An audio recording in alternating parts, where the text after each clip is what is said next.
Cette vidéo présente la notion de variable et la manière de les utiliser dans un programme processing. Tout d'abord, sachez que la mémoire d'un ordinateur est constituée d'un très grand nombre de cases appelées cases mémoire. Ce sont les cases mémoire qui permettent de stocker des données lors de l'exécution d'un programme. En fonction du type de données que l'on souhaite enregistrer, nous aurons besoin de plus ou moins de cases pour stocker l'information. Ces cases sont réutilisables. Ainsi, une donnée qui sera stockée dans une case mémoire pourra être réutilisée à tout moment dans le programme. De même, il est possible de remplacer une donnée par une autre dans une case mémoire. Pour pouvoir manipuler les données qui se trouvent dans ces cases, chaque case mémoire est identifiée par une adresse mémoire, qui lui est unique. Ainsi, grâce à cette adresse mémoire, un programme saura retrouver une valeur stockée en mémoire. De manière simplifiée, on peut comparer ce système de mémoire aux boîtes aux lettres, qui se trouvent chacune à une adresse spécifique et à l'intérieur desquelles nous pouvons mettre différents types de courriers. Dans un programme informatique, nous utilisons des variables pour accéder aux différentes cases mémoire. Une variable fait référence à une adresse mémoire. Par conséquent, une variable aura comme valeur la valeur contenue dans la case mémoire liée à cette adresse mémoire. Avant d'utiliser une variable dans un programme, il faut commencer par déclarer celle-ci dans le programme. Pour cela, il faut lui donner un nom et le faire précéder du type de données que l'on souhaite manipuler avec cette variable. Voici des exemples de déclaration de variables. Pour int nb, nb est le nom de la variable et cette variable sera de type int, c'est-à-dire que l'on pourra stocker et manipuler avec cette variable des nombres entiers.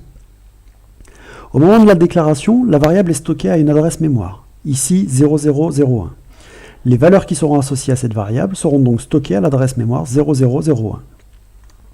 FloatPri indique que le nom de la variable déclarée ici est prix, et le type de données que l'on pourra stocker dans prix sera de type float, c'est-à-dire un nombre réel. La variable prix sera associée à l'adresse mémoire 0004.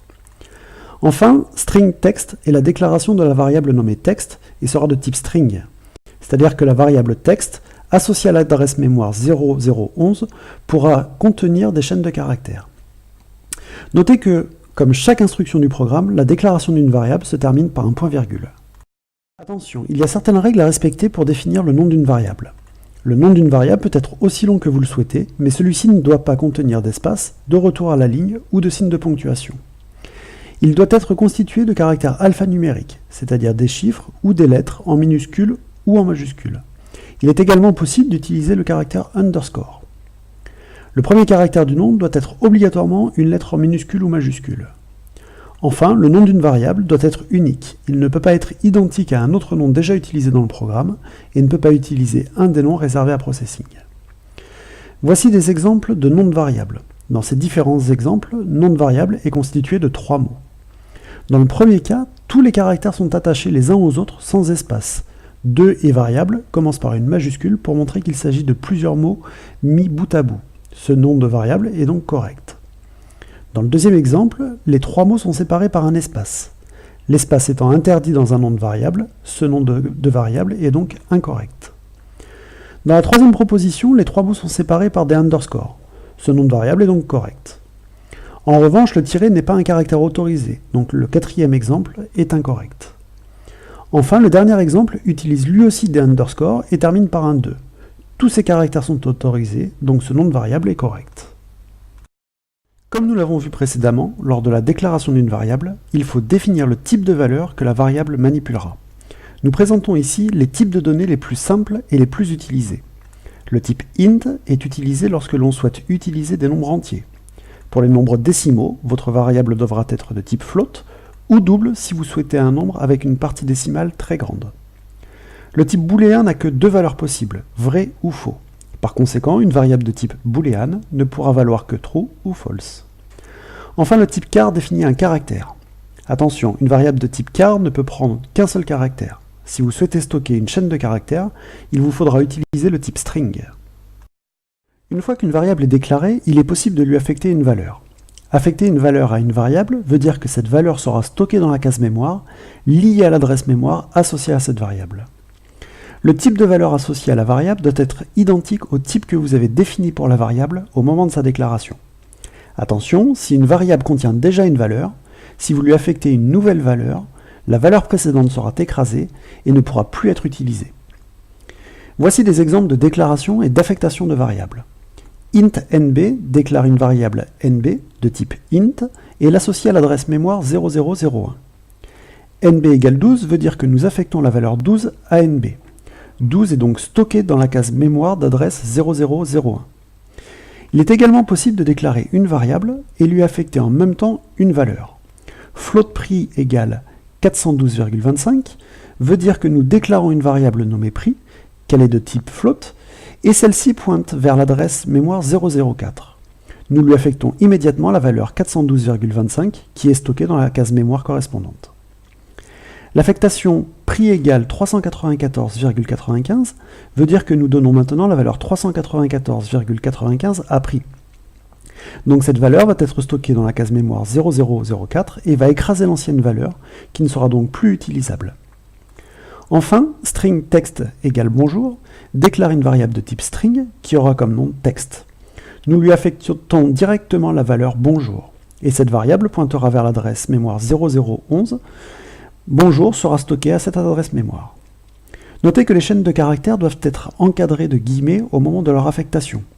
Tout type de caractères peuvent être mis dans une chaîne de caractères, les caractères alphanumériques, mais aussi les espaces et tout type de caractères de ponctuation et caractères spéciaux.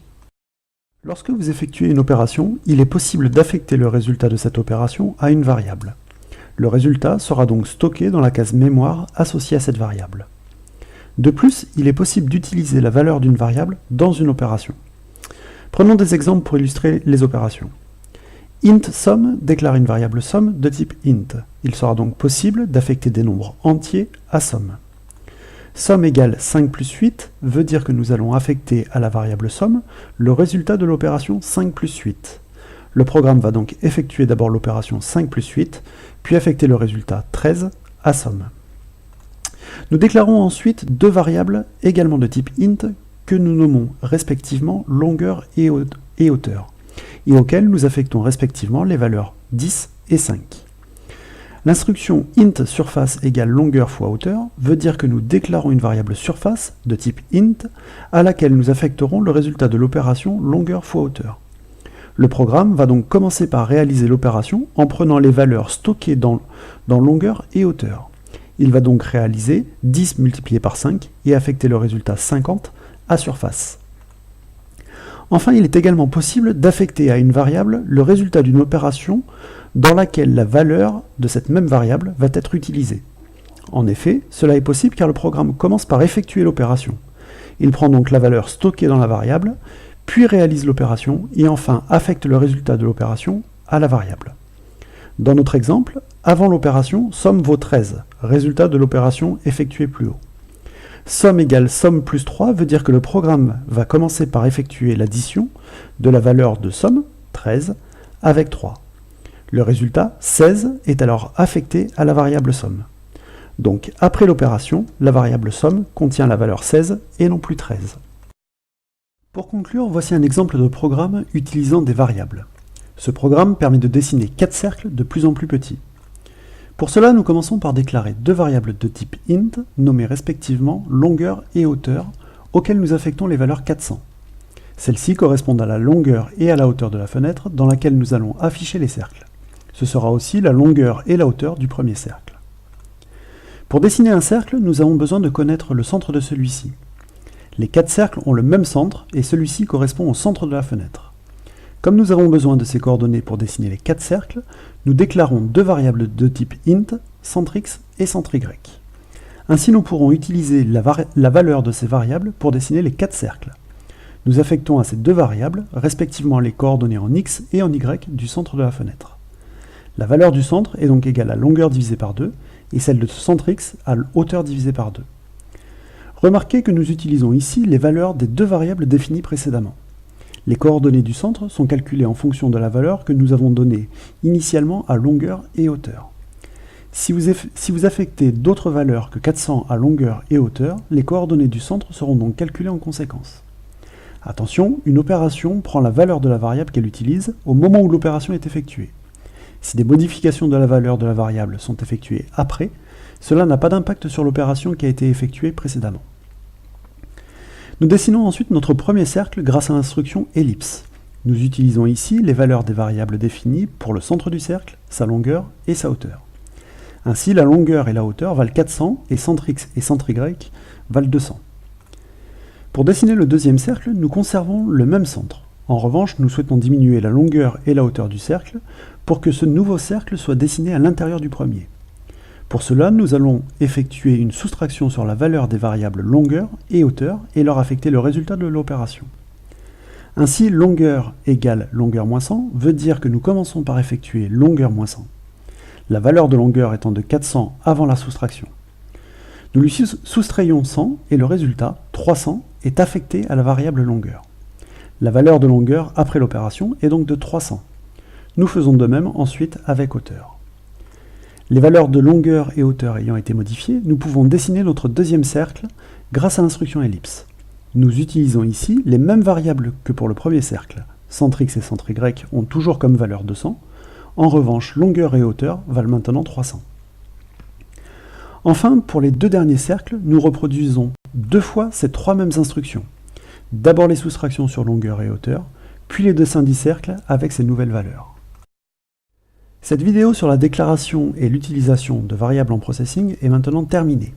N'hésitez pas à nous envoyer vos questions ou commentaires sur la vidéo à l'adresse petitboutdecode@gmail.com.